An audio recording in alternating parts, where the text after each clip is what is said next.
Gray Miller wipes his hands on an oil-stained rag as another bill collector's notice flutters to the garage floor. At 32, he's learned that broken things don't always get fixed, no matter how hard you work or how much you care. His father's auto shop barely keeps the lights on, and tonight's dinner will likely be another bowl of instant noodles. But when a sleek black SUV breaks down outside his shop and the woman behind the wheel has more worry in her eyes than money, in her wallet, Gray doesn't hesitate. She offers him a turkey sandwich wrapped in brown paper instead of cash, and he takes it with a smile that's genuine despite everything. What Gray doesn't know is that this moment of simple kindness will change everything. The woman he's helping isn't just anyone. She's running from a billion-dollar empire and searching for something money can't buy. But what happens when her two worlds collide and Gray discovers the truth about who she really is? Before we jump back in, tell us where you're tuning in from. And if this story touches you, make sure you're subscribed, because tomorrow I've saved something extra special for you. The morning sun cast long shadows across the gravel parking lot of Miller's Auto Repair, illuminating the weathered sign that had hung crooked for the better part of 3 years. Gray Miller pushed through the glass door of his shop, the familiar jingle of the bell announcing another day of uncertainty. The vintage toolbox his father had left him sat open on the main workbench, its compartments organized with the same meticulous care that had defined 3 generations of Miller mechanics. Gray ran his fingers along the worn leather handle, remembering the weight of it in his father's hands. Earl Miller had built this business from nothing, turning a single-bay garage into the town's most trusted repair shop.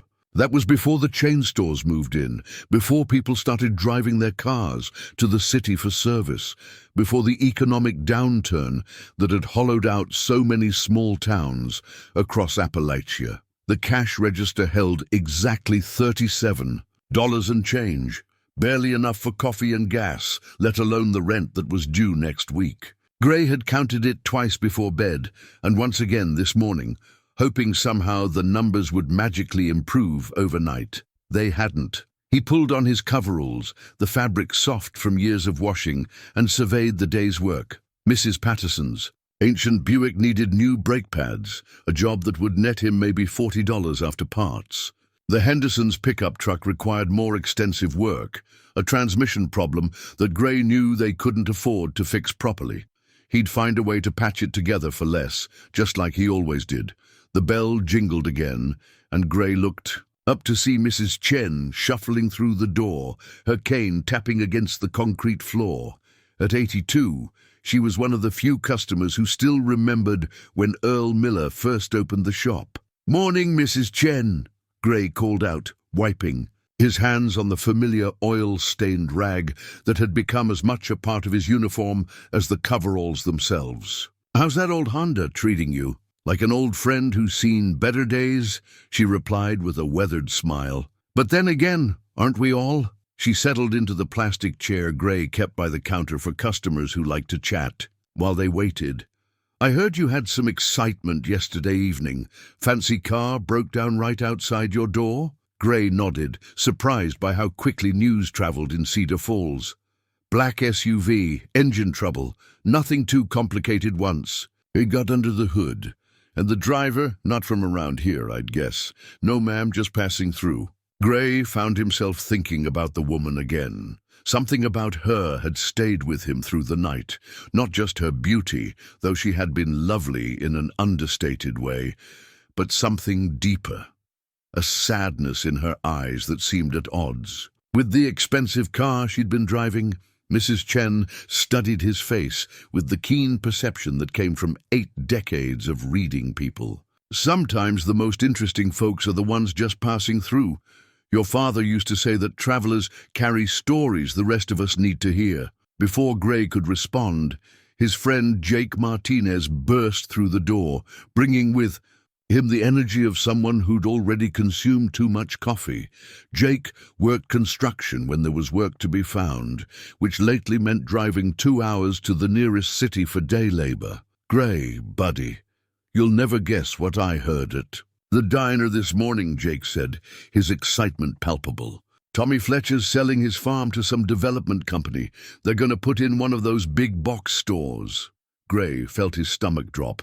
Tommy Fletcher's farm sat right at the entrance to Cedar Falls, the first thing visitors saw when they drove into town.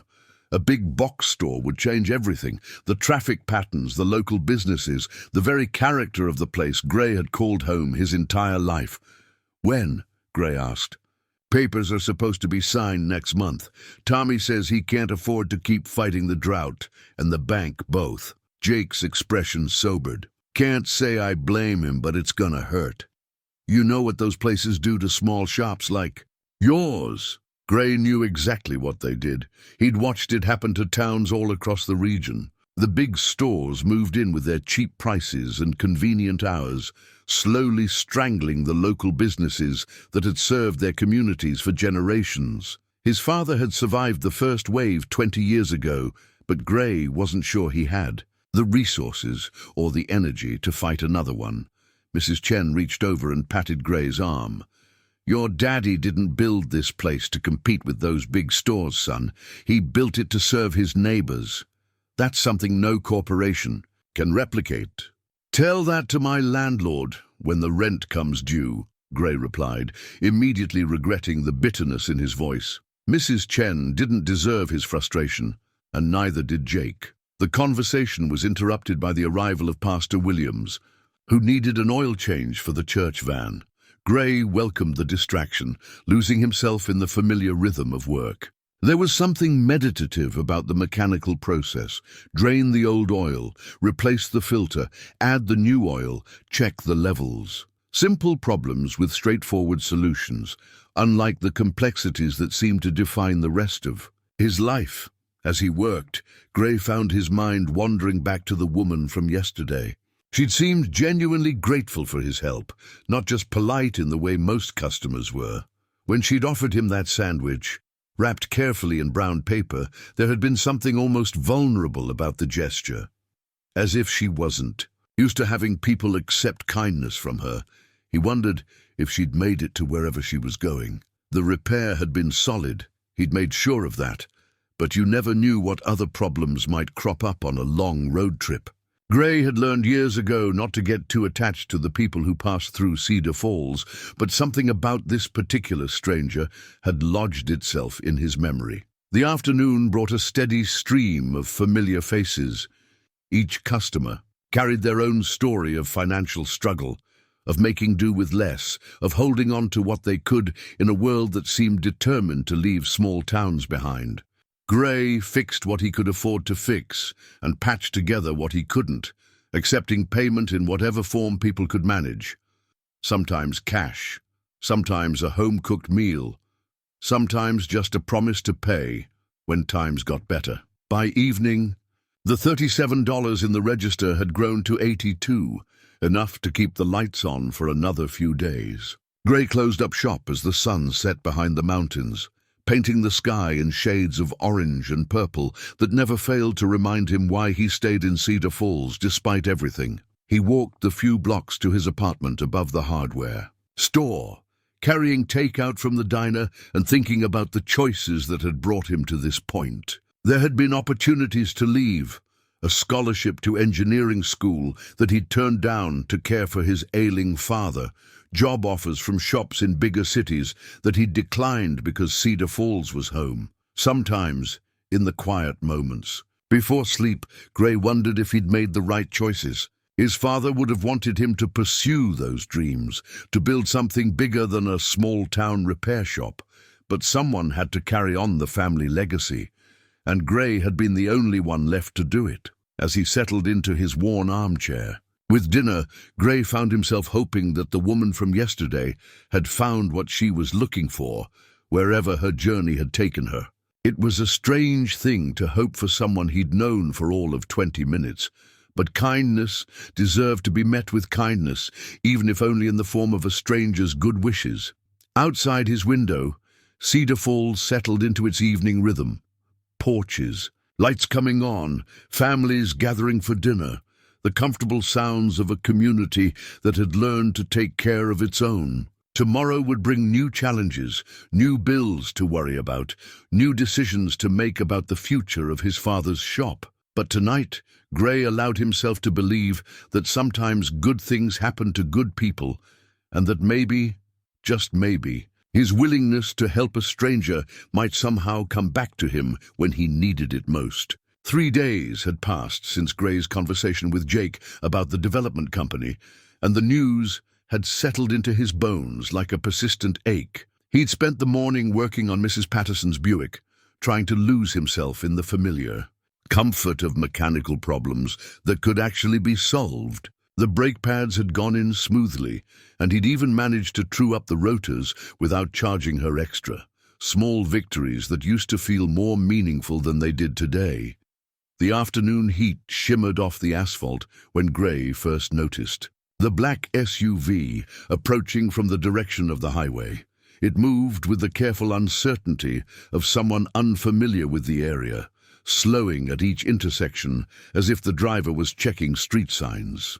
Gray watched from beneath the hood of the Henderson's pickup truck as the vehicle pulled into his parking lot, the engine making a sound that immediately caught his professional attention, a rough idle that spoke of fuel system problems. The driver's door opened, and Gray felt a spark of recognition as the woman from his thoughts emerged. She looked different in the bright daylight, more vulnerable somehow, without the protective darkness of evening to hide behind. Her designer sunglasses caught the afternoon sun, creating a barrier between her face and the world. But Gray could see the tension in her shoulders as she approached the shop. "Excuse me," she called out, her voice carrying the same educated cadence he remembered. "I'm having some trouble with my car. The engine keeps cutting out, and I'm not sure I should drive it much further." Gray straightened up, wiping his hands on his rag. "You're the lady from the other night. Didn't expect to see you back this way." She hesitated, and Gray caught a flicker of something in her expression.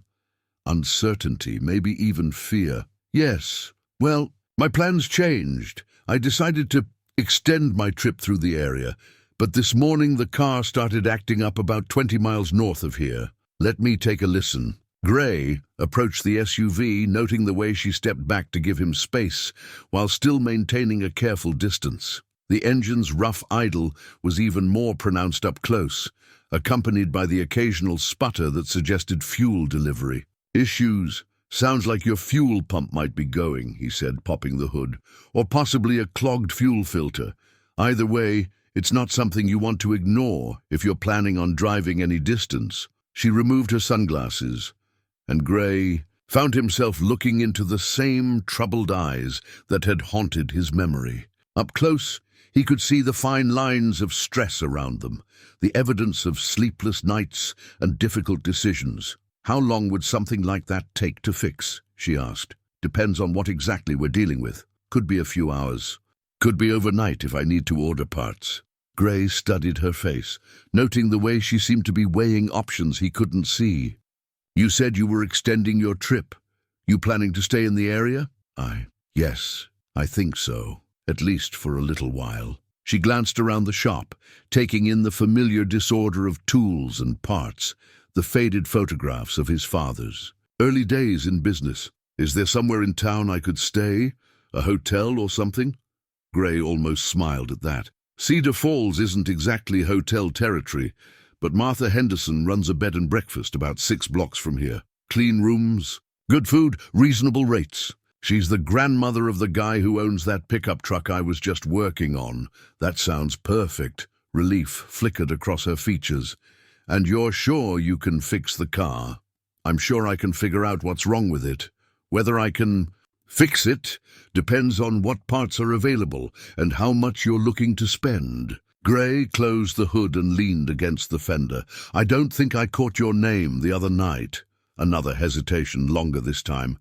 Sarah Williams."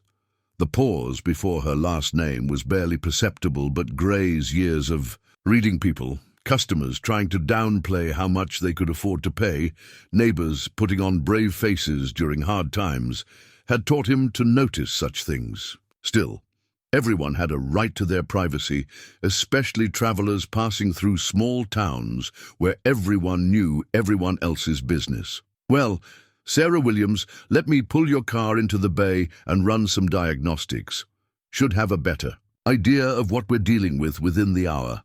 As Gray maneuvered the SUV into position, he found himself stealing glances at Sarah through the shop's windows. She stood in the parking lot with her phone pressed to her ear, her free hand gesturing in what looked like an animated conversation. Even from a distance, her body language spoke of frustration and conflict. The diagnostic process confirmed Gray's initial suspicions. The fuel pump was failing, though not critically yet.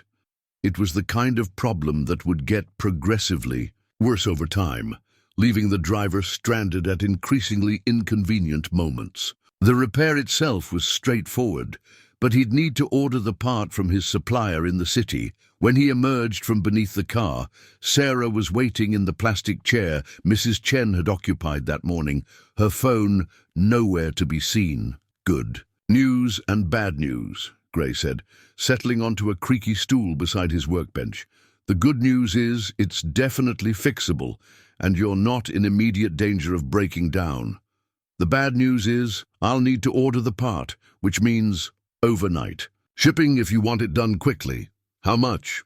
she asked, and Gray heard something in her voice that made him think money might be tighter for her than the expensive car would suggest. He quoted her the standard price, parts plus labor, and watched her face carefully. There was no visible reaction, no sharp intake of breath or worried frown that would indicate the cost was a problem, but there was something else, a look he couldn't quite interpret.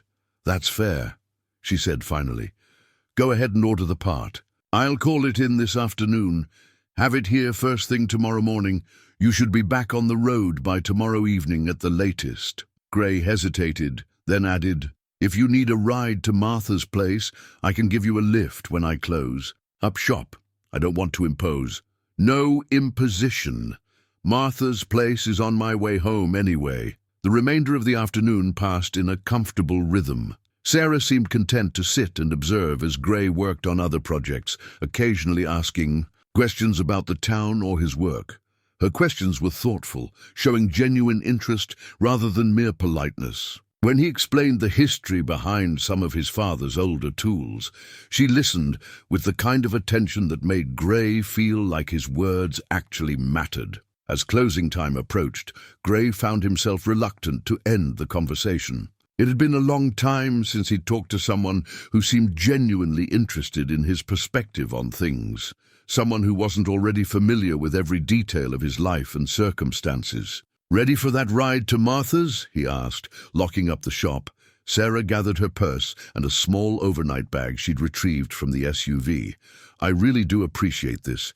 You're going out of your way for a stranger." "Not really going out of my way," Gray replied, leading her toward his own truck, a well-maintained Ford that was old enough to vote but still ran like the day it rolled off the assembly line. Besides, in a town this size, strangers don't stay strangers for long. The drive to Martha's bed and breakfast took them through the heart of Cedar Falls, past the courthouse square with its statue of unknown Confederate soldiers, past the diner, where Jake had heard about Tommy Fletcher's farm, past the church, where Pastor Williams ministered to a congregation that had been slowly shrinking for the past decade. "It's a beautiful town," Sarah said, looking out at the tree-lined streets and well-maintained houses. "Very peaceful." "Peaceful is one word for it," Gray replied. "Some folks might say quiet, or dying, depending on who you ask." "You don't sound like you think it's dying."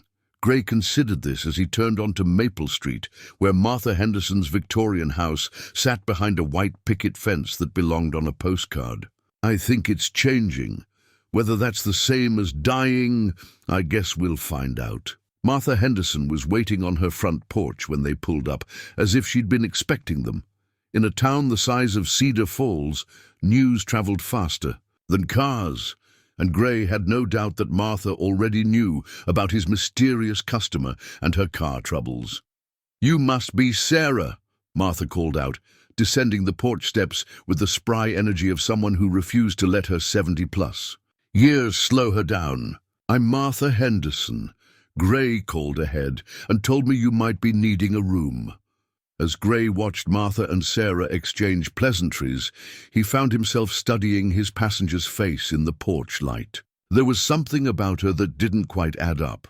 The expensive car and clothes contrasted with her apparent concern about repair costs. The careful way she'd given her name, the phone conversation that had seemed more like a business negotiation than a personal call.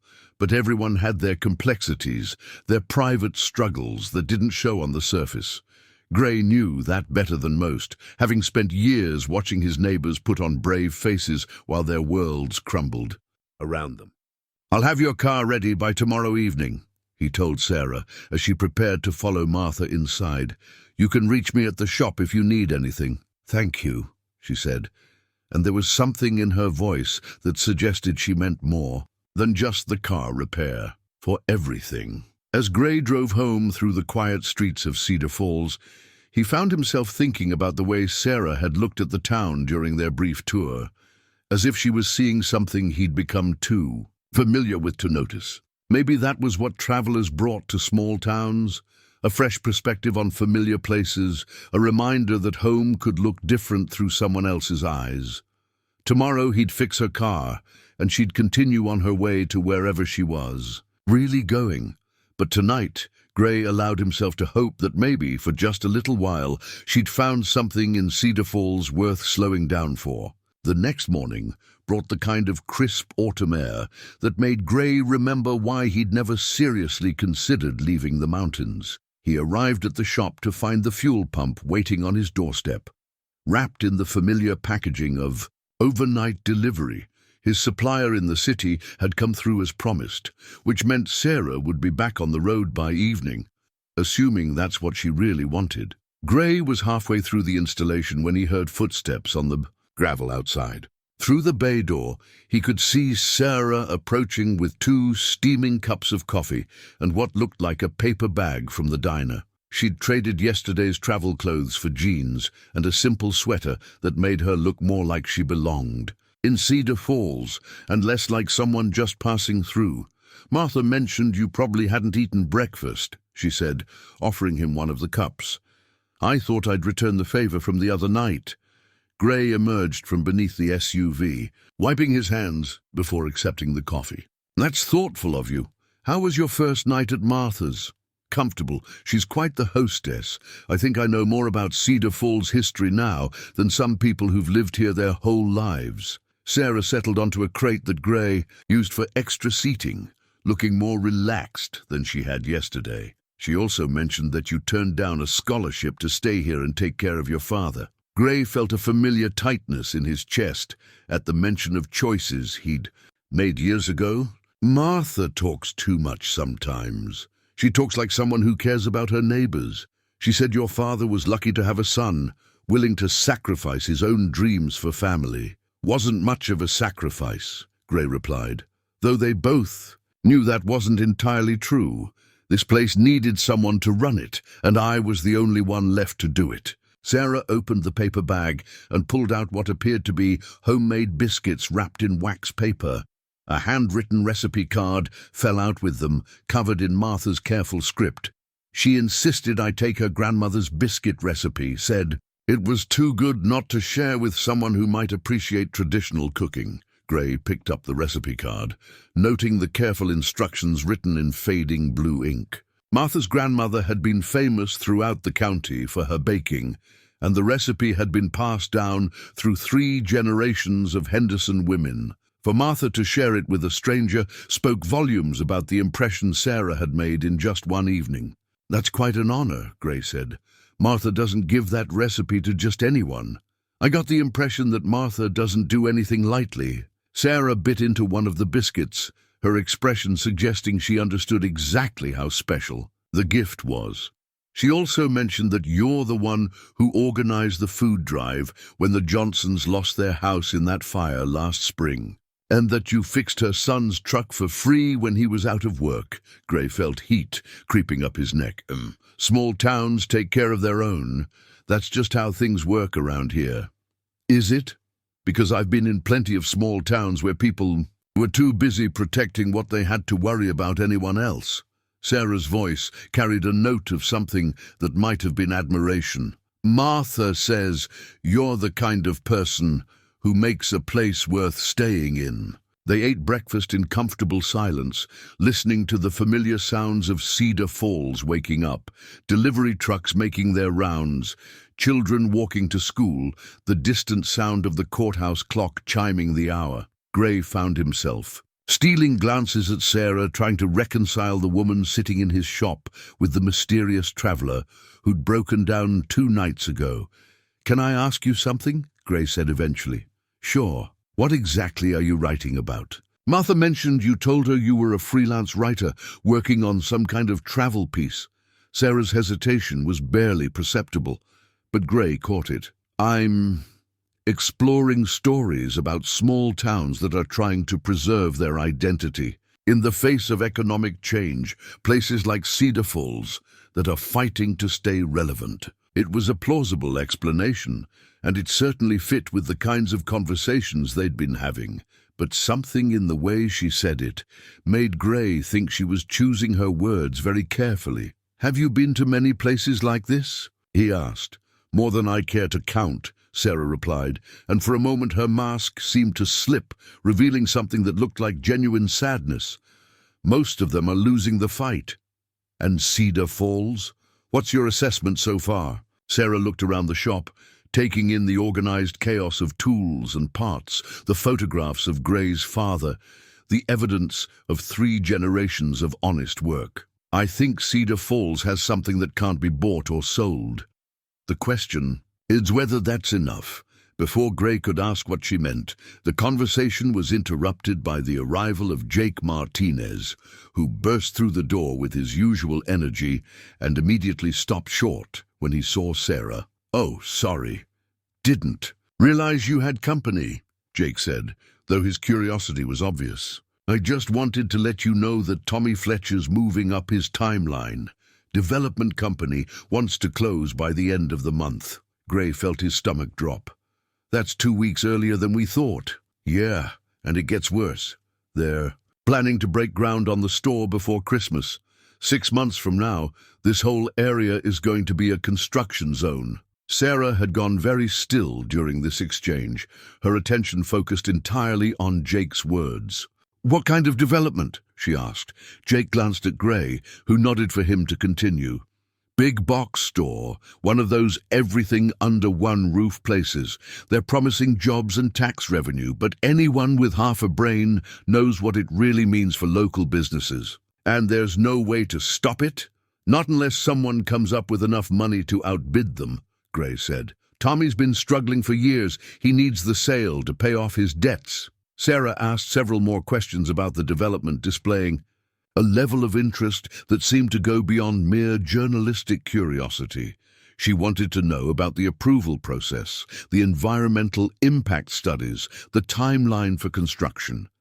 Her questions were informed, the kind someone with business experience might ask. After Jake left, Sarah seemed lost in thought. Gray returned to work on her car, stealing occasional glances at her as she sat with Martha's recipe card in her hands, staring out at the street beyond the shop. "You know," she said eventually, "there might be other options." "Such as what?" "If someone were to make Tommy Fletcher a better offer, not necessarily to buy the farm, but to lease it, or to invest in making it profitable again." Gray looked up from the engine compartment. "That would take serious money, more than anyone around here has to spare, but not impossible money. Not if someone really wanted to preserve what this place represents." There was something in her tone that made Gray pause. "You sound like you might know someone with that kind of resources." Sarah's laugh was carefully casual. "I'm a freelance writer, Gray. I don't exactly travel in billionaire circles," but even as she said it, Gray noticed the way she folded the recipe card with careful precision. The way her fingers moved over the expensive watch she wore, the way she seemed to be calculating something in her head. For someone who claimed to live on freelance writing income, Sarah Williams certainly seemed comfortable discussing large-scale financial solutions. By late afternoon, Gray had the fuel pump installed and the SUV running smoothly. Sarah stood beside him as he ran through the final checks, explaining what he'd done and what she should watch for in the future. She listened attentively, asking intelligent questions that showed she understood more about automotive systems than most of his customers. "That should take care of your immediate problems," Gray said, closing the hood, "though I'd recommend having the whole fuel system cleaned when you get wherever you're going. Preventive maintenance is always cheaper than emergency repairs." "About that," Sarah said, not meeting his eyes, "I've been thinking about staying in Cedar Falls a little longer.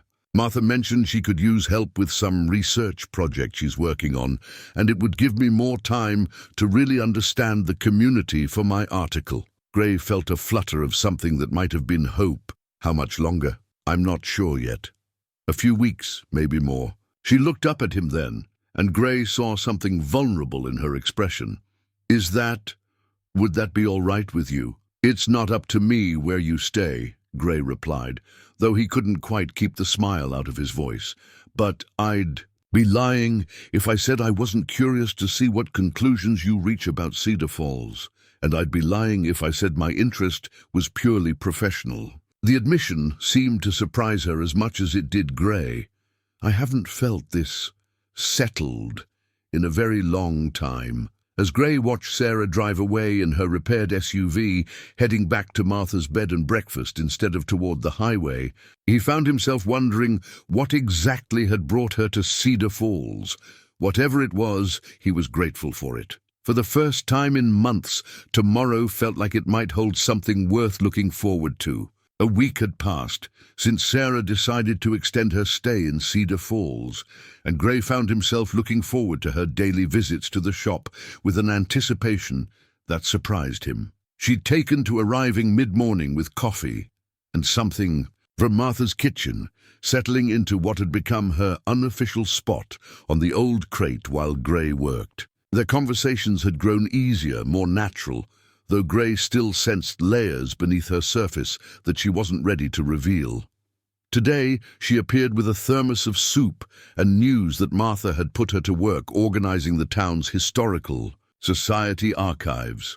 "I never realized how much history a place like this could accumulate," Sarah said, ladling soup into 2 bowls Gray kept in his small office area. "Martha has documents going back to the 1800s. Find anything interesting?" Gray asked, accepting the bowl gratefully. Martha's soup was legendary in Cedar Falls, and Gray rarely had the luxury of a proper lunch. "Your family's been here longer than I thought. I found records of a Samuel Miller who opened the first blacksmith shop in 1887. Any relation?" "My great-great-grandfather," Gray replied, feeling the familiar pride that came with being part of something larger than himself. The blacksmith shop became a carriage repair business, then an automobile garage when cars started showing up. "My great-grandfather was the first mechanic in the county certified to work on Model T Fords." Sarah pulled a small metal object from her pocket, a tarnished medal on a faded ribbon. "Martha thought you should have this. She found it in a box of your father's things that got mixed in with the Historical Society donation." Gray's breath caught as he recognized his father's Medal of Honor, awarded for actions during the Vietnam War that Earl Miller had never talked about in detail. Gray had assumed it was lost when they'd cleared out his father's house after the funeral. "Dad never liked to make a big deal about this," Gray said, running his thumb over the worn bronze surface. "He used to say that real heroes were the ones who didn't come home.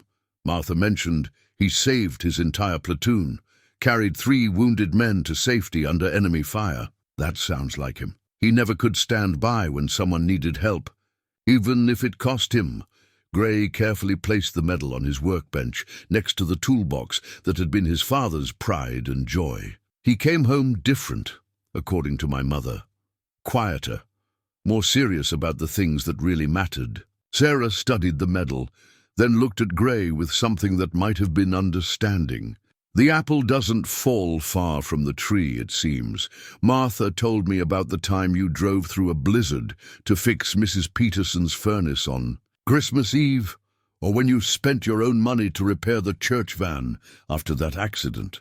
Those weren't heroic acts. They were just necessary. Gray felt uncomfortable with the praise, the way he always did when people tried to make him out to be something special. You do what needs doing. That's how my father raised me. Is that why you turned down the engineering scholarship? Because it was necessary to stay? The question hung in the air between them, more direct than Sarah had been before. Gray found himself wanting to answer honestly, though he wasn't entirely sure why her opinion mattered so much to him. Partly, he admitted. Dad was sick, and someone needed to keep the business running. But if I'm being completely honest, I was also scared. Scared of leaving everything I knew. Scared of failing somewhere bigger and more competitive than Cedar Falls. Do you regret it? Gray considered this as he worked on replacing the alternator in Pastor Williams's sedan. I used to think I did, but lately I'm not so sure. There's something to be said for knowing your place in the world, for being part of something that matters to people. Sarah was quiet for a long moment, stirring her soup thoughtfully. What if you could have both, the education and the community connection? What do you mean? There are online programs now, distance learning, options that might let you pursue engineering while still staying here. Or what if the business could grow in a way that used those skills you never got to develop? It was an intriguing thought, one that Gray had never seriously considered. I'm not sure there's enough demand in a place like Cedar Falls to support that kind of expansion. Maybe not for traditional automotive repair, but what about specialized restoration work? Classic cars, vintage tractors, that kind of thing. You'd be surprised how much collectors are willing to pay for someone who really knows what they're doing. Gray paused in his work, struck by the sophistication of her thinking. For someone who claimed to be a freelance writer, Sarah seemed to have an unusually keen understanding of business development and market opportunities. You sound like you've given this some thought, he said. I've been thinking about a lot of things since I got here, Sarah replied, and there was something vulnerable in her voice that made Gray look up from the engine. About what makes a place worth preserving, and what kinds of changes actually help versus the ones that just consume everything good about a place. Their conversation was interrupted by the arrival of Mrs. Chen, who needed a ride to her doctor's appointment in the next town over. Gray had been giving her rides for years, ever since her eyesight had gotten too poor for her to drive safely. It was a 40-minute round trip that he couldn't really afford to take during business hours, but Mrs. Chen had been a friend to his family for decades. I could drive her, Sarah offered when Gray explained the situation. I mean, if she's comfortable. With that, I don't have anything else planned for this afternoon. Mrs. Chen studied Sarah with the sharp eyes that age hadn't dimmed. You sure you don't mind, dear?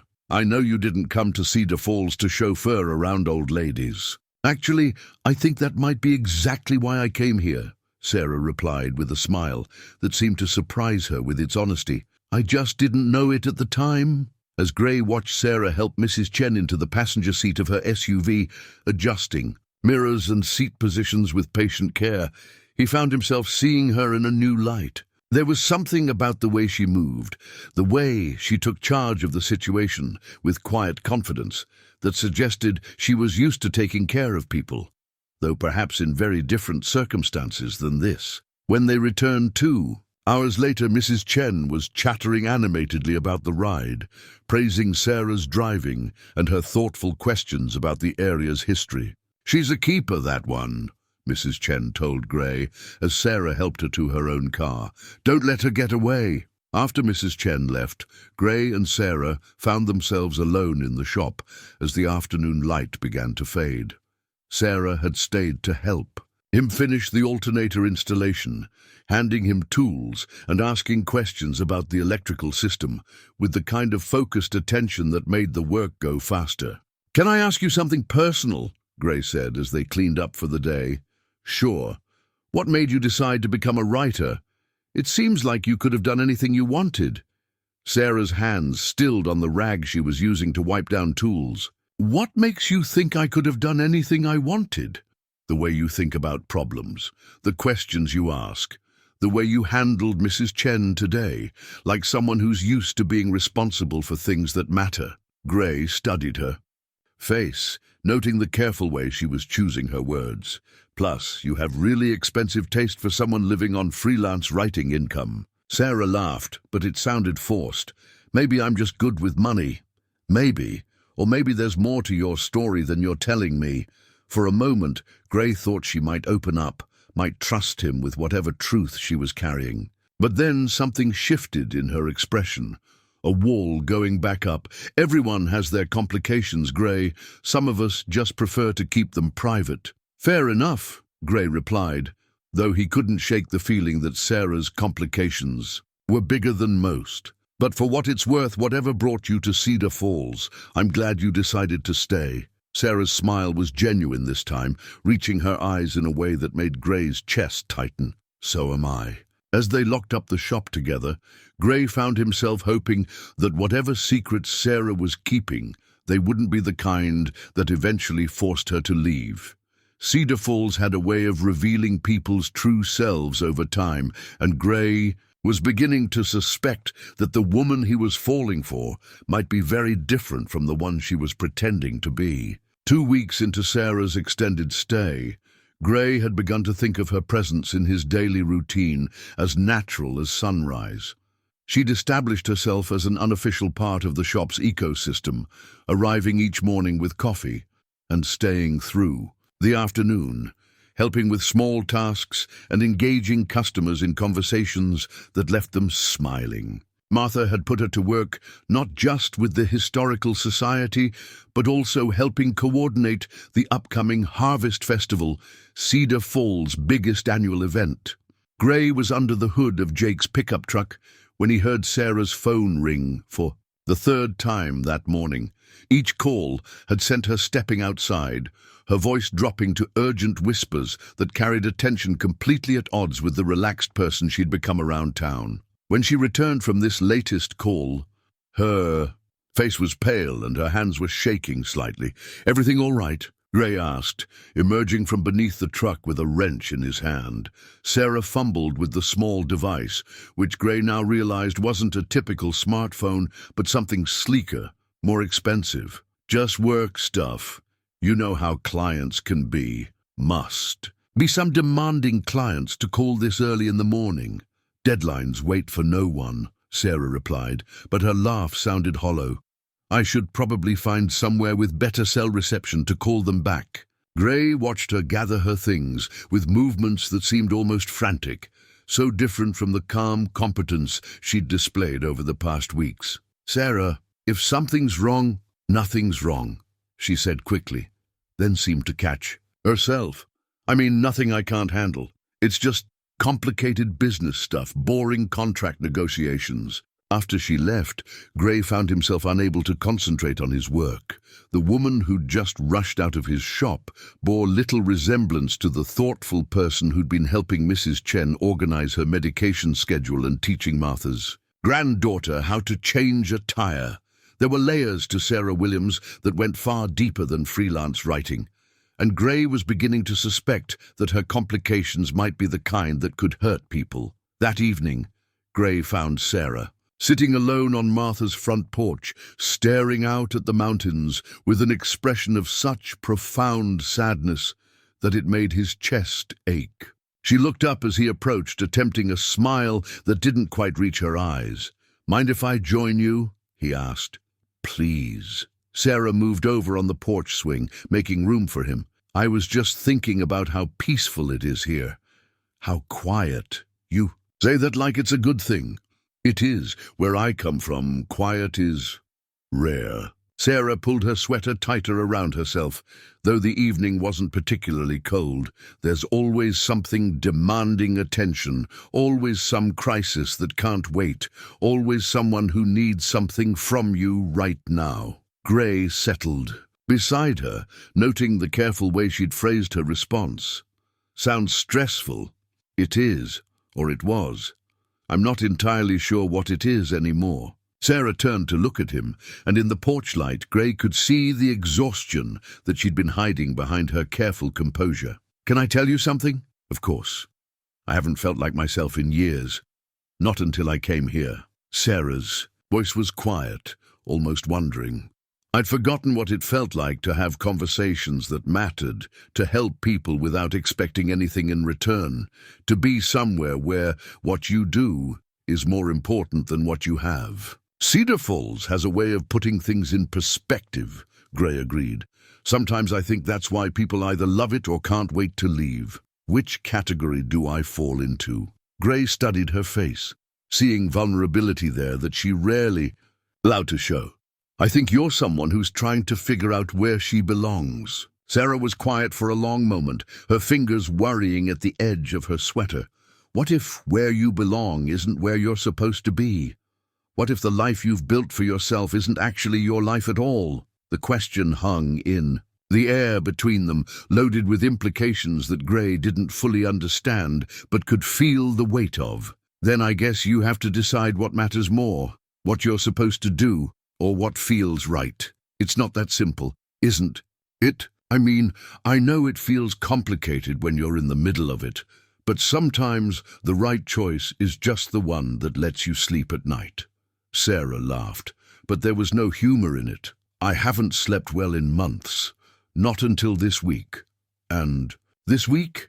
This week I've been having dreams about staying here, about finding a way to make a different kind of life work. Sarah looked at him then, and Gray saw something in her eyes that made his pulse quicken. Dreams that include you. The admission seemed to surprise them both. Gray felt his heart rate spike as he processed what she'd just said.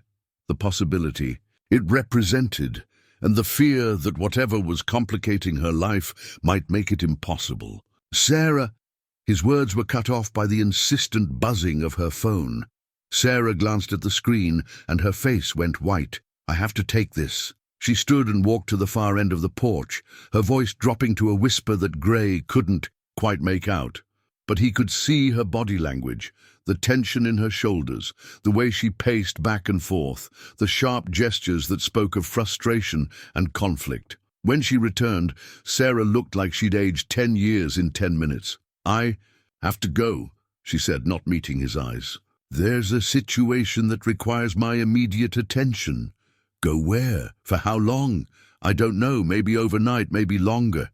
Sarah sat back down beside him, her hands clasped tightly in her lap. Gray, there are things about my life that I haven't told you. Important things. I figured that out already.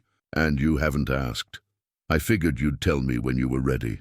Gray reached over and covered her hands with one of his own. The question is whether you trust me enough to be honest now. Sarah stared down at their joined hands for a long moment. I want to more than I've ever wanted anything, but I'm afraid that if I tell you the truth, you'll never look at me the same way again. Try me. For a moment, Gray thought she might actually do it. He could see her wrestling with herself, weighing options and consequences he couldn't imagine.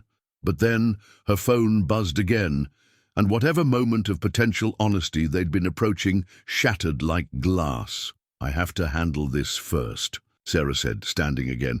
But when I get back, we need to talk. Really talk. Promise? Sarah looked down at him with an expression that was part hope and part fear. I promise. Whatever happens, you deserve to know who you've been falling for. The admission that they were both falling for each other should have been a moment of joy. Instead, Gray watched Sarah hurry inside to pack and found himself wondering what kind of truth could make someone look so afraid to tell it. Whatever. Sarah Williams was hiding. It was big enough to send her running back to a life she'd described as sleepless and unsatisfying. As Martha's porch light flickered on and Gray heard the sound of urgent movement from inside the house, he found himself hoping that whatever crisis was calling Sarah away wouldn't be the thing that finally pulled her out of Cedar Falls for good. Because somewhere in the space between her arrival and tonight, Gray had started to believe that maybe the future could hold something better than just getting by. And if Sarah was right about falling for each other, then losing her now would hurt in ways that Gray wasn't sure he was prepared to handle. Sarah returned 3 days later looking like she'd been through a war. Gray spotted her SUV pulling into Martha's driveway from his shop window and felt a relief so profound it surprised him. He'd spent the past 72 hours trying to convince himself that her absence didn't matter, that whatever was pulling her away from Cedar Falls was none of his business. He'd failed miserably at both. She appeared at the shop that afternoon carrying coffee and wearing the same forced smile he remembered from her first week in town. But there were new lines around her eyes, and her hands trembled slightly as she handed him his cup. "Rough few days?" Gray asked, accepting the coffee and noting that she'd remembered exactly how he liked it, a small detail that meant more than it should have. "You could say that." Sarah settled onto her usual crate, but her posture was different, more guarded, as if she was holding herself together through sheer force of will. "I'm sorry I had to leave so suddenly, and I'm sorry I couldn't explain why." "You don't owe me explanations about your work, Sarah, don't I?" She looked at him then, and Gray saw something desperate in her expression. "Because it feels like I owe you a lot more than that." Before Gray could respond, the conversation was interrupted by the arrival of Pastor Williams, who needed to discuss the church's participation in the upcoming Harvest Festival. Sarah listened as they talked about booth assignments and volunteer schedules, but Gray could see her attention drifting, her fingers working nervously at the edge of her sweater. "Sarah's been helping Martha coordinate the whole thing," Pastor Williams said, including her in the conversation. "We're lucky to have someone with organizational experience lending a hand." "It's been my pleasure," Sarah replied, but her voice lacked its usual warmth. "Though I'm not sure how much longer I'll be able to help." Gray felt his stomach drop at the words, but Pastor Williams continued as if he hadn't heard the implicit threat of departure. "Speaking of which, we were hoping you might be willing to help with the memorial display. Martha mentioned you've been working with the Historical Society archives." "Memorial display?" "For our local veterans," Pastor Williams explained. "We do it every year. Photographs, medals, service records, a way to honor the men and women from Cedar Falls who served their country." Gray saw Sarah's gaze drift to his workbench, where his father's Medal of Honor still sat beside the vintage toolbox. He'd taken to keeping it there as a reminder of the kind of man his father had been, the kind of legacy Gray was trying to live up to. "I'd be honored to help," Sarah said, and for the first time that afternoon, her voice carried genuine warmth. After Pastor Williams left, Gray found himself alone with Sarah and the weight of unfinished conversations. She'd promised to tell him the truth when she returned, but now she seemed even more distant than before. "Want to talk about what's really going on?" Gray asked, setting down his tools and giving her his full attention. Sarah was quiet for a moment, staring out at the street where the afternoon light was beginning to fade. "Do you remember what I said about dreams? About staying here?" "I remember. I've been thinking about what that would actually mean, what it would cost, what I'd have to give up, what I'd have to face." Sarah turned to look at him, and Gray saw fear in her eyes that went deeper than simple uncertainty. "And I've been thinking about what it would mean for you if people knew the truth about who I really am. Why don't you let me be the judge of that?" Sarah pulled a folded newspaper clipping from her pocket, the paper worn soft from handling. Gray recognized it as the article Pastor Williams had been looking for earlier. A story about his father's military service, complete with a photograph of Earl Miller in his dress uniform and details about the actions that had earned him the Medal of Honor. "I found this in Martha's archives," Sarah said, handing him the clipping. "It says your father risked his life to save people he barely knew, in a war that wasn't even popular back home, that he came back to a country that didn't always appreciate what he'd sacrificed, and he never complained about it, never asked for special treatment or recognition. Gray studied the photograph, seeing his father as a young man with eyes that hadn't yet learned to carry the weight of difficult choices. He used to say that doing the right thing wasn't supposed to be comfortable. If it was easy, everyone would do it. What would he think about the situation with Tommy Fletcher's farm? About the development that's going to change everything here? He'd probably say that sometimes you have to fight for the things that matter, even when the odds are against you. Gray looked up from the clipping. Why? Sarah was quiet for another long moment, seeming to wrestle with herself. What if I told you there might be a way to stop it? To save the farm and preserve what makes Cedar Falls special? I'd ask what it would cost and whether you're sure it's worth it. It would cost me almost everything I've built for myself over the past 10 years. My career, my reputation, probably most of my personal relationships. Sarah's voice was steady, but Gray could see the fear beneath her calm exterior. And I'd have to tell you things about myself that might change how you see me. Gray set the newspaper clipping aside and moved closer to her, close enough to see the flecks of gold in her brown eyes. Sarah, I don't know what you think I'm going to judge you for, but I'm not who I told you I am, she said in a rush, as if the words had been building pressure behind a dam that had finally burst. I'm not a freelance writer. I don't live paycheck to paycheck or worry about whether I can afford car repairs. Gray felt something cold settle in his stomach, but he kept his voice steady. Then who are you? Sarah stood and walked to the window, putting distance between them as if she needed space to say what came next. I'm someone who has enough money to buy Tommy Fletcher's farm 10 times over, someone who could fund development projects that would help Cedar Falls grow without losing its character, someone who could make problems disappear with a phone call, and someone who's been lying to me for 3 weeks. The words came out harder than Gray had intended, but he couldn't take them back. Sarah flinched as if he'd struck her, and when she turned around, there were tears in her eyes. Yes, she said simply, someone who's been lying to you about everything except how I feel. Gray stared at her, trying to process what she'd just told him. The expensive car, the sophisticated thinking about business problems, the way she'd handled Mrs. Chen with the confidence of someone used to taking care of people. It all made sense now, but it also made everything else feel like a performance. A game where he'd been the only one playing without knowing the rules. Why? He asked finally. Because for the first time in years, someone looked at me and saw something other than what I could do for them. Because when you accepted that sandwich, instead of payment, you treated me like a person instead of an opportunity. Sarah wiped at her eyes, but more tears replaced the ones she'd cleared away. Because I fell in love with who I got to be when I was with you. Gray felt his heart break a little at the words, even as anger and hurt warred with the feelings he'd been nurturing for weeks. And who is that exactly?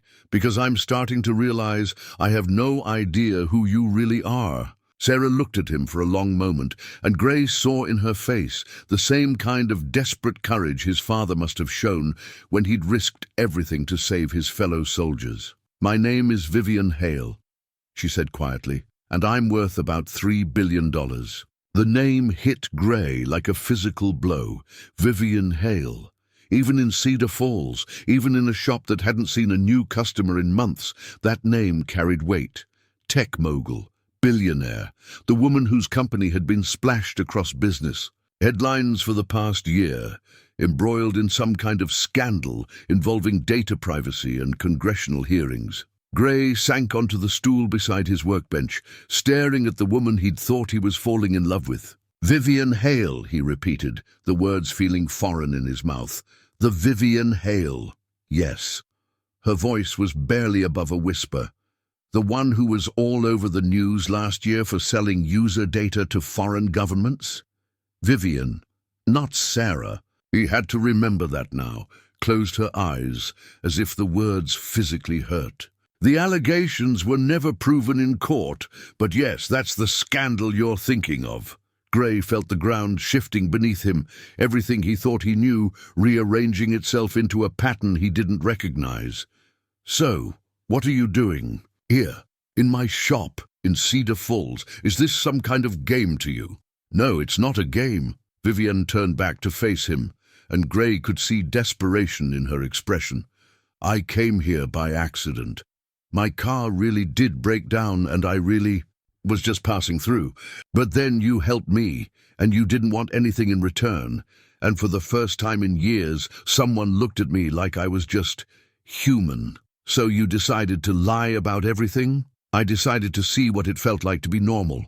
To be someone whose value wasn't measured in stock prices and market capitalization. Vivian took a step toward him, then stopped when she saw him tense. Gray, everything I told you about how I feel, about what this place means to me, that was all true. Gray stood and walked to the bay door, needing distance to think clearly. Outside, Cedar Falls was going about its evening routine. Porch lights coming on, families gathering for dinner, the comfortable rhythms of a community that took care of its own. How many of those people would look at him differently if they knew he'd been entertaining one of the wealthiest women in America while they struggled to pay their bills? $3 billion, he said, not looking at her. I complained to you about a $40 break job. I fed you ramen noodles and thought I was being generous. You were being generous, more generous than anyone's been to me in years. Gray turned around, anger finally breaking through the shock. Do you have any idea what $40 means to the people in this town? What it means to me? While you were playing at being poor, I was lying awake at night wondering how I was going to keep the lights on. I know. No, you don't know. You can't know. Gray felt something breaking inside him, the careful hope he'd been building over the past weeks, crumbling into dust. You've been watching us like we're some kind of zoo exhibit. Poor people doing poor people things. How charming. That's not fair. And you know it. What I know is that everything between us has been based on a lie. What I know is that I've been falling for someone who doesn't actually exist. Gray picked up his father's Medal of Honor from the workbench, the weight of it familiar and comforting. In his hands, my father risked everything for people he barely knew. I thought maybe you were someone who could understand that kind of sacrifice. But you're just someone rich enough to play pretend when reality gets inconvenient. Vivian flinched as if he'd slapped her. You think this is playing pretend? You think any of what I've felt here has been fake? I think you're someone who's used to getting what you want. And when your real life got complicated, you decided to try on mine for size. Gray set the medal down with careful precision, not trusting himself to look at her. The question is, what happens now that you've had your fun? It wasn't fun, Gray. It was the first time I've been happy in years. The pain in her voice made Gray look up despite himself. Vivian was crying now, not the careful tears of someone trying to manipulate a situation, but the raw grief of someone who'd lost something precious. Then why didn't you trust me with the truth? He asked. Because I was afraid of this. Of you, looking at me like I'm some kind of monster. Vivian wiped at her eyes with the back of her hand. Because I was afraid you'd only see the money and the scandal and forget about the woman who helped Mrs. Chen organize her pills and learned Martha's biscuit recipe and fell in love with a man who fixes things because it's the right thing to do. Before Gray could respond, the shop's front door chimed, and Jake Martinez walked in carrying a tablet computer. Gray, you need to see this, he said, then stopped short when he noticed Vivian. Oh, sorry, didn't realize you had company. What? Is it Jake? Jake glanced uncertainly between Gray and Vivian, clearly sensing the tension in the room. It's about Tommy Fletcher's farm. Someone just made a counteroffer to the development company. A big one. Gray felt his stomach drop. How big? Enough to blow the developers out of the water. And get this, whoever made the offer wants to turn the farm into some kind of agricultural education center. Keep it as farmland, but use it to teach sustainable farming techniques. Jake held up the tablet, showing a local news website. The story just broke an hour ago. Gray stared at the screen, reading the headline about an anonymous buyer who'd submitted an offer that was reportedly twice what the development company had proposed. The article mentioned that the buyer was working through a legal firm known for representing high net worth individuals who preferred to remain anonymous. Slowly, Gray turned to look at Vivian, who was standing very still with an expression. That was part guilt and part defiance. "You did this," he said. "It wasn't a question. I had to do something. I couldn't just watch them destroy this place. Without talking to me, without talking to anyone." Gray felt a new wave of anger rising. "You just decided what was best for our community and made it happen. I have the resources to help. Why wouldn't I use them? Because it's not your decision to make." Gray's voice was louder than he'd intended, and Jake took a step back toward the door. "This is our home, our problem to solve. You can't just swoop in and fix everything because you have enough money to make problems disappear. Even if it saves the town, especially if it saves the town. Don't you see? If you solve our problems, then what happens when you get bored and leave? What happens when the next crisis comes and we're left to handle it ourselves?" Gray ran his hands through his hair, trying to find words for the betrayal he felt. "You've just made us dependent on someone who's been lying to us from day one." Vivian's face went pale. "I wasn't thinking about it that way." "Of course you weren't, because you're used to being the one with all the power, the one who gets to decide how things work." Gray looked at Jake, who was still standing awkwardly by the door. "Jake, can you give us a minute?" After Jake left, Gray and Vivian stood facing each other in the gathering darkness of the shop. All the warmth and intimacy they'd built over. The past weeks seemed like a distant memory now, replaced by the cold reality of who they really were and what that meant. "I should go," Vivian said finally. "Yeah, you should. Gray, don't." Gray held up a hand to stop her. "Just don't. I need time to think about all this, and I can't do that with you here." Vivian nodded, tears streaming down her face.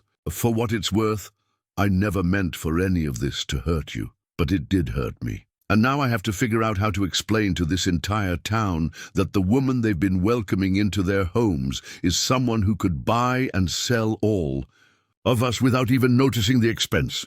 Vivienne gathered her purse and walked toward the door, then paused. "The offer on the farm, it's real and it's not conditional on anything between us. Whatever happens with us, I won't let them destroy this place. That's just it," Gray said. Quietly. "You're still making decisions for us. You still don't understand that we don't want to be your charity case." After she left, Gray stood alone in his father's shop, surrounded by the tools and memories of 3 generations of Miller men who'd built their lives on honesty and hard work. Outside, Cedar Falls continued its evening routine, unaware that their quiet acceptance of a stranger had just become infinitely more complicated. Gray picked up his father's Medal of Honor again, thinking about the choices that defined a person's character. His father had risked everything for people he barely knew because it was the right thing to do, but he'd done it openly, honestly, letting people see who he was and what he stood for. Vivian Hale had the resources to save their town, but she'd built her generosity on a foundation of lies.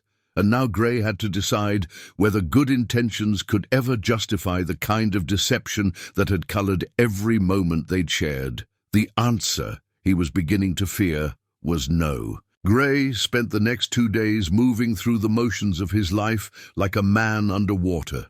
Customers came and went, routine repairs got finished, bills got paid, but everything felt muted, distant, as if he was watching someone else's life unfold. Martha had stopped by twice, ostensibly to check on overdue paperwork for the Harvest Festival, but really to probe for information about why Sarah had suddenly checked out of the bed and breakfast and left town. "That girl was hurting when she left," Martha had said on her second visit, settling into the plastic chair with the determination of someone who wasn't leaving without answers. "And you've been walking around like someone kicked your dog." "What happened between you two?" Gray had deflected both times, claiming it was personal business, but he could see the worry in Martha's eyes. In a town the size of Cedar Falls, Unexplained departures and sudden mood changes were everyone's concern, especially when they involved people the community had grown to care about. It was Jake who finally forced the conversation Gray had been dreading. "So I did some digging on that farm deal," Jake announced, bursting into the shop on Thursday afternoon with his usual energy. "You want to know who made the counteroffer?" Gray looked up from the transmission he was rebuilding, dreading what was coming. "Not really. Hale Vision Technologies. Through about 6 layers of shell companies and legal firms. But I traced it back." Jake's excitement was palpable. "Do you know what this means? Vivienne Hale herself is trying to save Cedar Falls." "How do you know that name?" "Come on, Gray. I may live in the mountains, but I'm not completely cut off from the world. She's been all over the news for months. Tech billionaire, congressional hearings, the whole 9 yards. Jake paused, studying Gray's expression. "You don't look surprised." Gray set down his wrench and faced his friend. "I'm not." "You knew." "How did you—" Jake's eyes widened as understanding dawned. Sarah Williams. That's not her real name, is it?" "No, it's not." Jake sank onto a nearby crate, processing this information. "Holy shit, Gray. You've been dating Vivienne Hale." "I've been dating someone who was pretending to be a freelance writer named Sarah Williams. Turns out those are 2 very different people." "Are they?" "I mean, I talked to her plenty of times. She seemed pretty genuine to me." Gray felt a flash of anger at Jake's casual dismissal of what felt like a profound betrayal. "She lied about everything, Jake. Her name, her job, her entire life story. How is that genuine? Maybe she lied about the facts, but she didn't lie about caring about this place or about caring about you."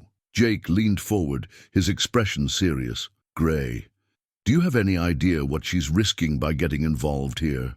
The scandal she's dealing with, the congressional investigation, getting tied to some small town in West Virginia is the last thing her PR people would want. So why is she doing it? Maybe because she meant what she said about this place mattering to her. Maybe because despite all the money and fame, she's still human." Gray turned back to his work, using the familiar motions of mechanical repair to avoid meeting Jake's eyes. "Or maybe she's just used to fixing problems with money, and we're her latest project." "You really believe that?" Gray paused, remembering the way Vivienne had looked when she'd helped Mrs. Chen to her doctor's appointment, the careful attention she'd paid to Martha's stories about the town's history, the tears in her eyes when she'd finally told him the truth. "I don't know what I believe anymore." Their conversation was interrupted by the arrival of Pastor Williams, who wore the expression of someone bearing difficult news. "Gray, Jake, I'm glad you're both here. We need to talk about the Harvest Festival." "What about it?" "The town council met last night. There are some people who think we should cancel it this year, given all the uncertainty about the development." Pastor Williams settled into Martha's usual chair, looking older than Gray had ever seen him. "They're worried about spending money on a celebration when we don't know what's going to happen to the town." Jake leaned forward. "But what about the counteroffer? That should solve the development problem." "That's part of the issue. Nobody knows who made the offer or what their intentions really are. Some folks are worried we're jumping from the frying pan into the fire." Pastor Williams looked directly at Gray. "There are also concerns about outside influence, about people with their own agendas getting involved in our affairs." Gray felt his stomach tighten. "What kind of concerns?" "The kind that come up when strangers with lots of money start making decisions that affect a whole community." Pastor Williams' voice was gentle but pointed. "Gray, I don't know what's going on between you and Sarah, but people are starting to ask questions, and some of those questions aren't very charitable." The weight of the situation settled on Gray's shoulders like a physical burden. He'd been so focused on his own feelings of betrayal that he hadn't considered how Vivienne's revelation might affect the entire community. But in a place like Cedar Falls, where everyone knew everyone else's business, secrets had a way of becoming public problems. "What kind of questions?" Gray asked. "Whether she's really who she said she was. Whether her interest in our town was genuine or if she was here for some other reason. Pastor Williams studied Gray's face carefully. Whether people who trusted her with their stories and their kindness were being taken advantage of. Gray thought about Mrs. Chen, who'd shared family photographs and childhood memories during their car rides. About Martha, who'd given Vivienne her grandmother's recipe and invited her to help with the historical society. About the dozens of small interactions where people had opened their lives to someone they believed was just a fellow traveler looking for connection. They weren't being taken advantage of, Gray said quietly. I believe that. But belief isn't the same as proof, and in times of uncertainty, people tend to assume the worst about situations they don't understand. Jake cleared his throat. Pastor, what if people knew the truth about who made the counteroffer and why? That depends on what the truth actually is, and whether it's the kind of truth that brings people together or drives them apart. After Pastor Williams left, Gray and Jake sat in the growing dusk of the shop, both lost in their own thoughts. The familiar sounds of Cedar Falls settling into evening, screen doors closing, dogs barking, the distant sound of television programs seemed to emphasize the weight of the decisions that lay ahead. You have to talk to her, Jake said finally. I don't have to do anything. Gray, come on. This isn't just about you anymore. The whole town is caught up in this now. Jake stood and walked to the window, looking out at the street where they'd both grown up. If she really is trying to help, if the counteroffer is legitimate, then people deserve to know that. And if it's something else, they deserve to know that too. Gray picked up his father's Medal of Honor from the workbench, running his thumb over the worn bronze surface. My dad used to say that the hardest part of doing the right thing wasn't figuring out what it was. It was having the courage to do it, even when it cost you something you didn't want to lose. What do you think he'd do in this situation? Gray was quiet for a long moment, thinking about the man who'd raised him to value honesty above comfort, community above personal gain. Earl Miller had never backed down from a difficult conversation if it meant protecting the people he cared about. He'd find a way to get to the truth, all of it, even the parts that hurt. And then he'd figure out how to do what was best. For everyone, not just himself. Jake nodded, understanding the implication. So what are you going to do? Gray looked out at the town his family had served for 4 generations, thinking about the people who depended on him, not just for automotive repairs, but for the kind of steady reliability that small communities needed to survive. Whatever Vivian's intentions, whatever his own feelings about her deception, the situation had grown beyond their personal relationship. I'm going to find her, Gray said, and I'm going to get the whole truth. Not just the parts she thinks I can handle. And if the truth is worse than you expected. Gray carefully placed his father's medal back on the workbench, next to the toolbox that represented 4 generations of Miller family values. Then at least I'll know what I'm dealing with, and so will everyone else. As he locked up the shop and headed home to pack, Gray found himself thinking about the letter his father had left him, the one he'd never quite worked up the courage to read. Tonight seemed like the right time to find out what final wisdom Earl Miller had wanted to share with his son, because tomorrow Gray was going to need all the guidance he could get. Gray found his father's letter exactly where he'd left it 2 years ago, in the bottom drawer of Earl Miller's old desk, sealed in an envelope marked, "For Gray, when he's ready to hear it." He'd tried to read it 6 times since the funeral, but something had always stopped him. Tonight, with the weight of impossible decisions pressing down on him, he finally broke the seal. The handwriting was shaky, evidence of his father's illness, but the words were clear. Son, if you're reading this, then I'm gone, and you're facing something that's got you questioning everything you thought you knew about doing the right thing. I know you, Gray. You've got my stubborn streak and your mother's tender heart, which means you're probably driving yourself crazy trying to figure out how to protect everyone while being fair to someone who doesn't deserve your anger but has earned it anyway. Here's what I learned in Vietnam and in 50 years of fixing things for our neighbors. Sometimes the right choice isn't the one that feels good or makes sense on paper. Sometimes it's the choice that requires you to be bigger than your hurt feelings and braver than your fears. Love isn't about finding someone perfect.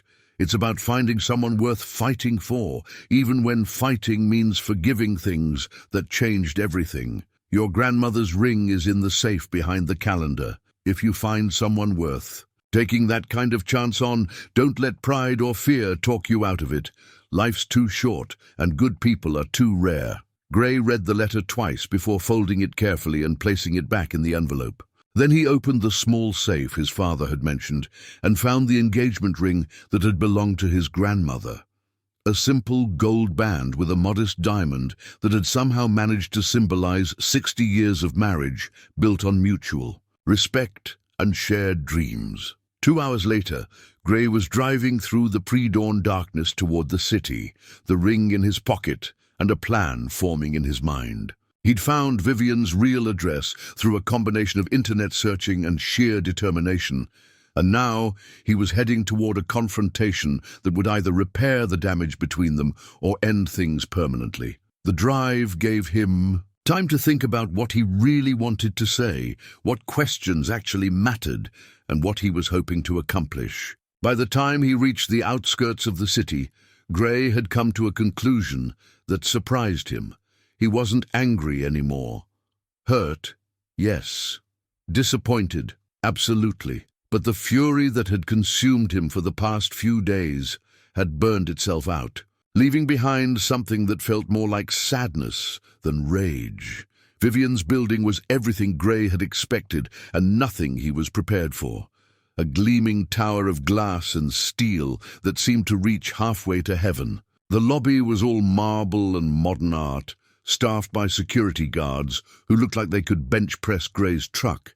He'd expected to be turned away at the door, but when he gave his name and asked to see Vivian Hale, the desk attendant made a phone call and then directed him to a private elevator that required a special key card.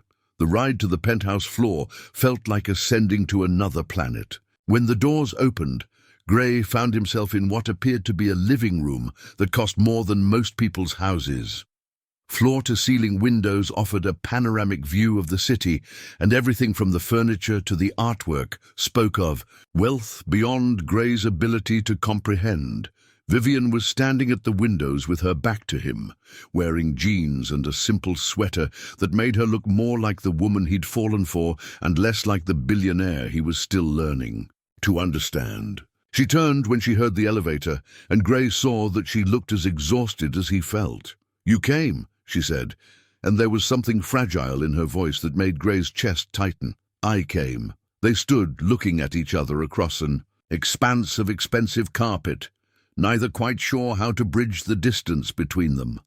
Finally, Vivian gestured toward a seating area that probably cost more than Gray's annual income. "Can I offer you something? Coffee? Water? I'm fine." Gray settled onto the edge of a chair that was somehow both incredibly comfortable and completely intimidating. "Nice place." It's never felt like home. Vivian sat across from him, her hands clasped tightly in her lap. "I kept thinking about Martha's porch, about how peaceful it felt there, how real." "Vivian, I know why you're here," she said, cutting him off. "You want the whole truth. About the farm, about my company, about why I was really in Cedar Falls. I want to understand."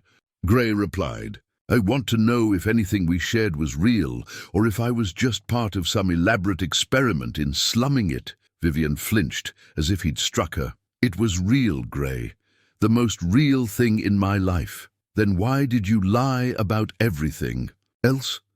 Vivian was quiet for a long moment, staring out at the city below. When she spoke, her voice was barely above a whisper. "Because I've spent the last year watching everything I built fall apart. My company, my reputation, my relationships, all of it destroyed by decisions I made that seemed right at the time, but turned out to be catastrophically wrong. The data scandal.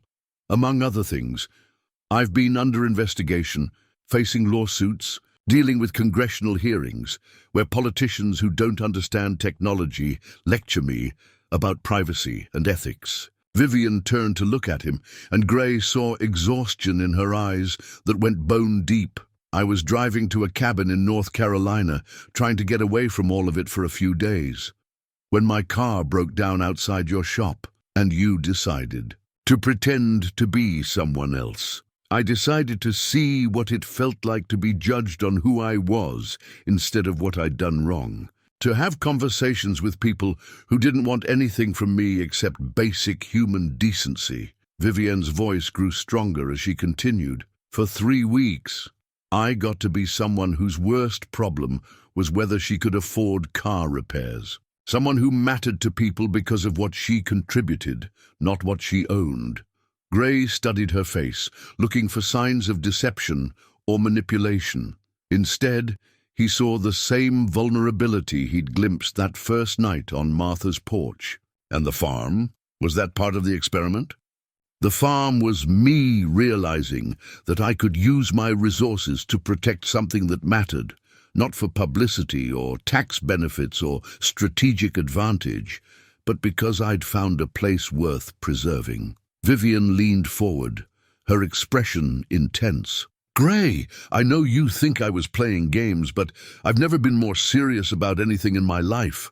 Serious enough to risk your reputation getting involved with a small town in West Virginia? My reputation is already shot. Getting involved with Cedar Falls is probably the first genuinely good thing I've done in years." Gray felt something shift inside him, not forgiveness exactly, but a crack in the wall of hurt he'd built around his heart. "The people in town are asking questions about who you really are, about whether they can trust the counteroffer on the farm." "What kind of questions?" "The kind that come up when a community realizes they've been lied to by someone they trusted."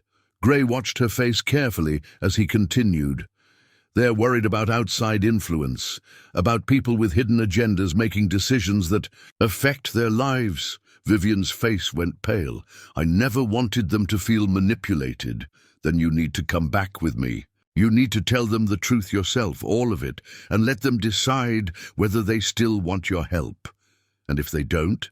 Gray reached into his pocket and felt the smooth gold of his grandmother's ring. His father's words echoed in his mind. Sometimes the right choice meant being bigger than your hurt feelings and braver than your fears. "Then we figure out another way to save the farm. Together." Vivian stared at him, her eyes wide with something that might have been hope. "Together. If you're willing to be honest about who you are and what you want. If you're willing to let Cedar Falls decide for itself whether Vivian Hale is someone they can trust." Gray stood up, suddenly feeling more certain than he had in days. "And if you're willing to build something real with someone who fixes trucks for a living and probably always will." For a moment, neither of them moved. Then Vivian was crossing the room toward him, and Gray was meeting her halfway. And they were holding each other in the middle of a penthouse that felt less like home than a small apartment above a hardware store in Cedar Falls ever had.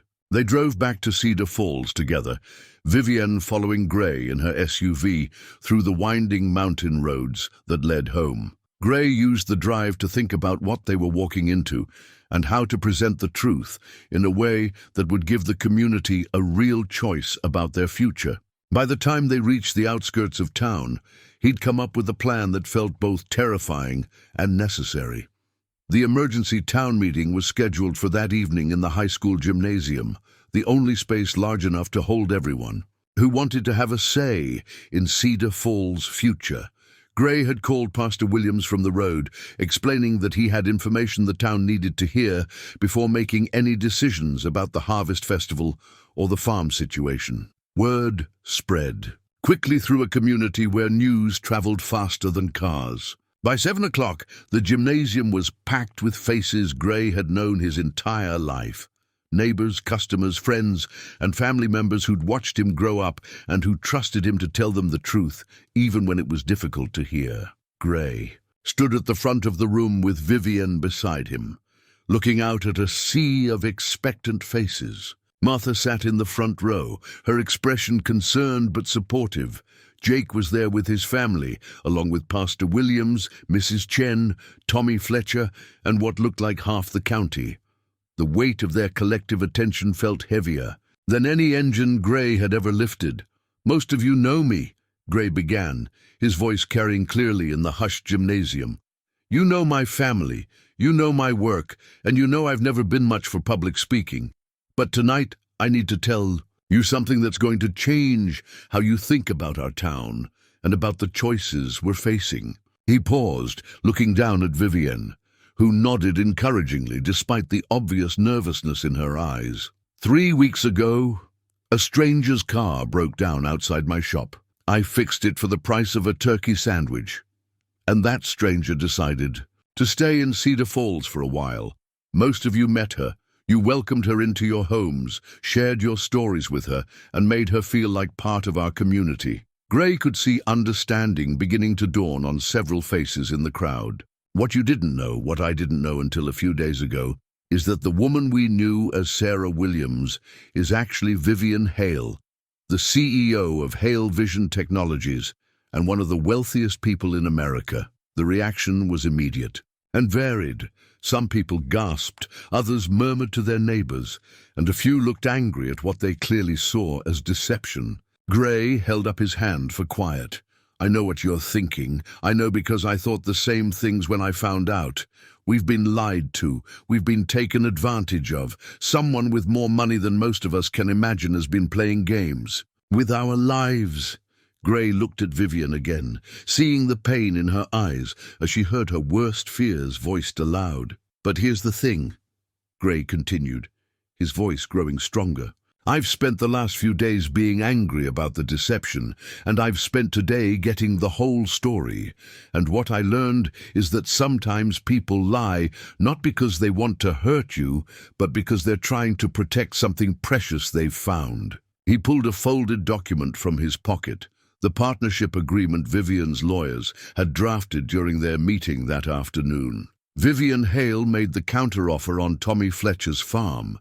She's proposing to buy it for twice what the development company offered, and then establish it as an agricultural education center that would bring jobs and tourism to Cedar Falls while preserving the character of our community. The murmur that ran through the crowd was more interested now, less hostile. "But more than that," Gray continued, "she's proposing to do this as a partnership with the town, not as a charity case or a pet project.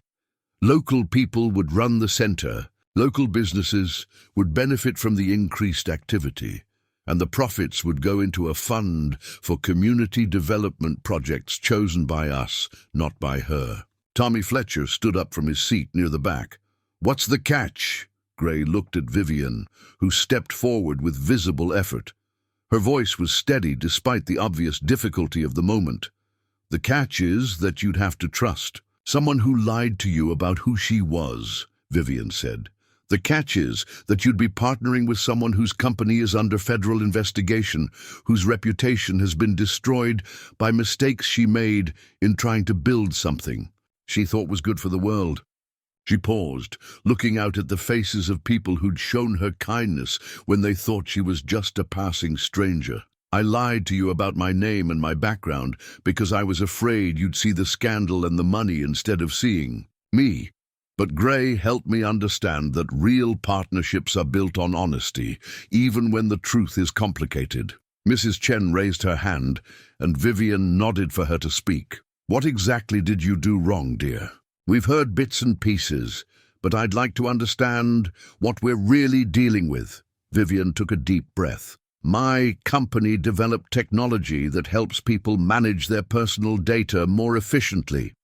We thought we were helping users take control of their digital lives, but some of our international partners were using that same technology to monitor their citizens in ways we never intended.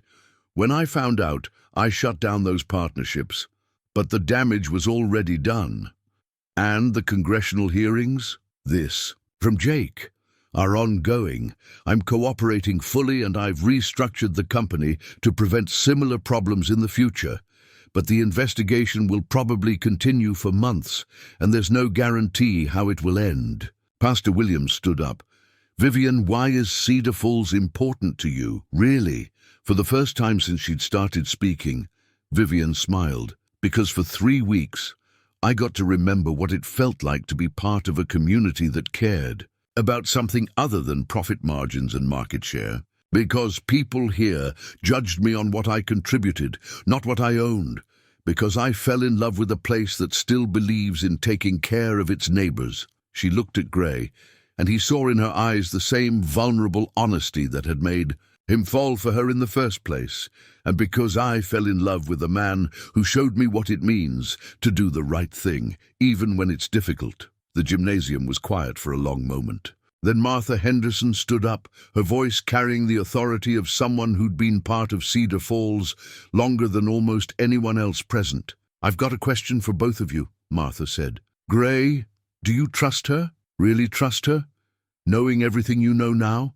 Gray felt the weight of his grandmother's ring in his pocket, thought about his father's letter and the wisdom it contained about taking chances on people worth fighting for. "I trust her enough to ask her to marry me," Gray said, pulling out the ring and dropping to one knee right there in front of the entire town. "Vivian Hale, will you take a chance on building something real with someone who fixes things for a living and probably always will?" The gasp that went up from the crowd was audible, but Gray only had eyes for Vivian, who was staring at him with tears streaming down her face. "Yes," she whispered, then louder. "Yes, if you'll take a chance on someone who's made mistakes, but is willing to spend the rest of her life trying to do better." As Gray slipped the ring onto her finger and stood to kiss her, the gymnasium erupted in applause. Whatever questions remained about the farm, about trust, about the future of Cedar Falls, they could be answered later. For now, it was enough that two people who'd found each other across impossible differences were willing to bet their futures on love built on honesty instead of convenience. The partnership agreement could wait. Tonight was about celebrating the possibility that sometimes the most unlikely love stories were the ones worth believing in. 6 months later, Gray stood in front of his shop and marveled at how much could change while still feeling fundamentally the same. The building itself looked better than it had in years. Fresh paint, new signage, updated equipment inside. But it was still recognizably Miller's Auto Repair. The sign above the door now read, "Miller and Associates Auto Repair." The word Associates painted in elegant script that had been Vivian's suggestion. The morning ritual remained the same. Coffee, the familiar weight of his father's tools, the comfortable rhythm of work that needed doing. But now, Vivian was part of that routine, arriving each morning with breakfast from Martha's kitchen and staying to help with whatever the day brought. She'd learned to change oil and replace brake pads, approaching mechanical work with the same focused intensity she'd once brought to technology development. The shop was busier now, partly because of their expanded services. Classic car restoration had turned out to be exactly the niche Gray had needed, but mostly because Cedar Falls itself was thriving in ways no one had expected. The Agricultural Education Center had opened in March, bringing a steady stream of visitors who needed places to eat, sleep, and occasionally get their cars serviced. Local businesses were hiring again. Young families were moving back to the area, and the courthouse square had the kind of energy that spoke of a community with a future. Gray was adjusting the carburetor on a 1967 Mustang when Martha Henderson appeared in the bay door, carrying an armload of wedding invitations that needed his approval.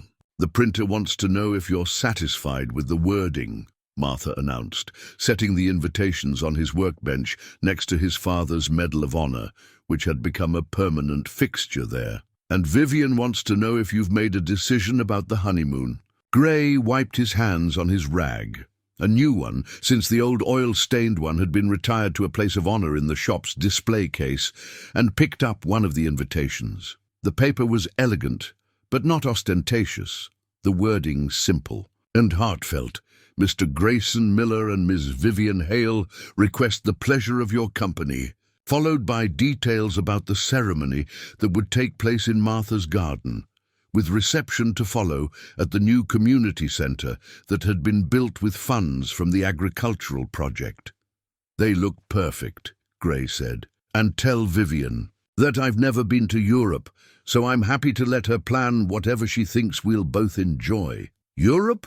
Martha raised an eyebrow. "That's quite a step up from camping in the state park." She says it's important to experience different perspectives. Something about broadening horizons being good for both personal and business growth. Gray grinned. "Plus, she's never been camping, so we're doing that for our first anniversary."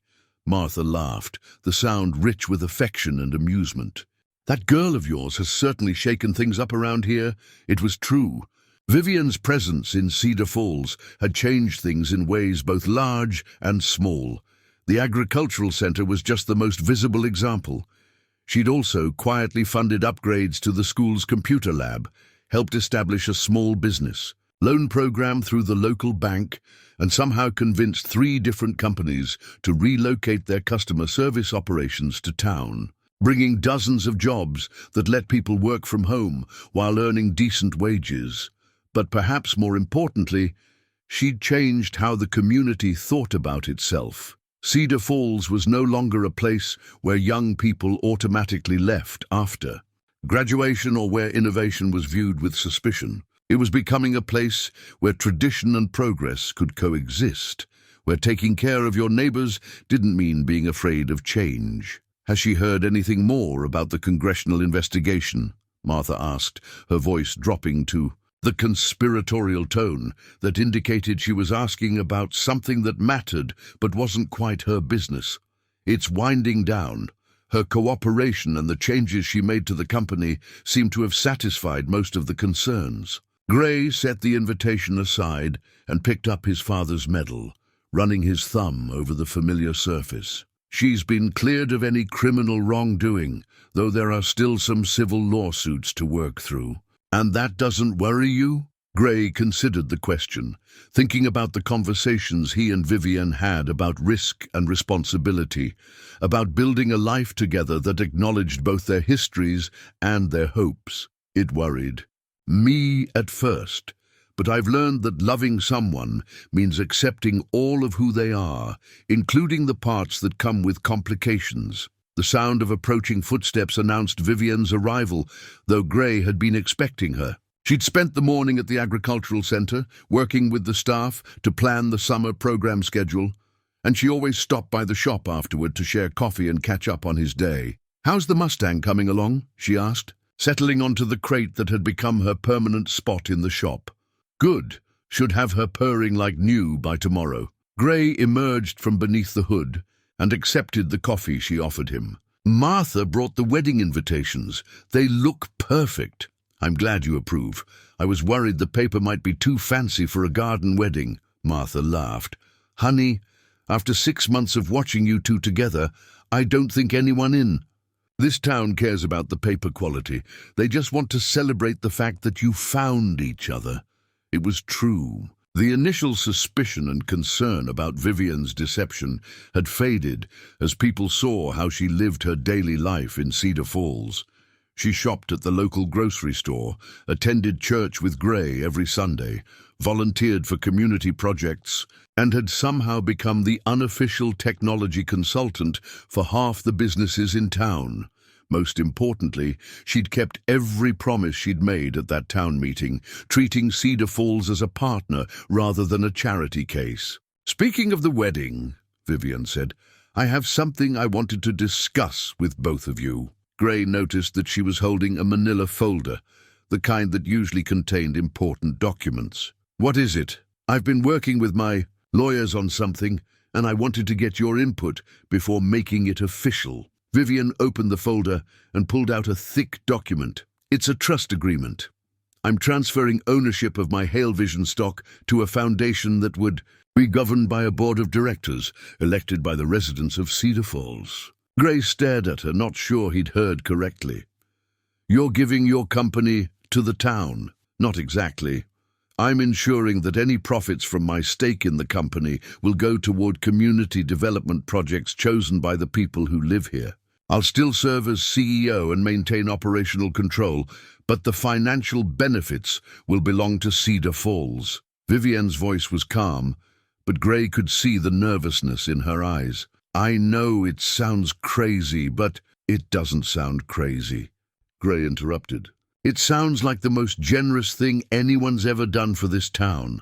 But are you sure that's your life's work we're talking about? My life's work doesn't mean anything if it's not connected to something larger than myself. Vivienne reached over and took his hand, the engagement ring catching the afternoon light. I spent years building a company that was supposed to help people, but I lost sight of what that actually meant. This feels like a way to get back to the original purpose. Martha had been listening to this exchange with growing amazement. Vivienne, dear, do you have any idea what you're proposing?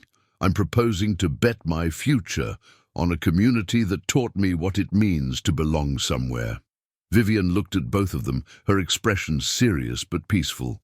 I'm proposing to build something that will outlast both of us, something that honors what Gray's family has been doing here for 4 generations. Gray felt his throat tighten with emotion. The trust agreement represented more than financial generosity.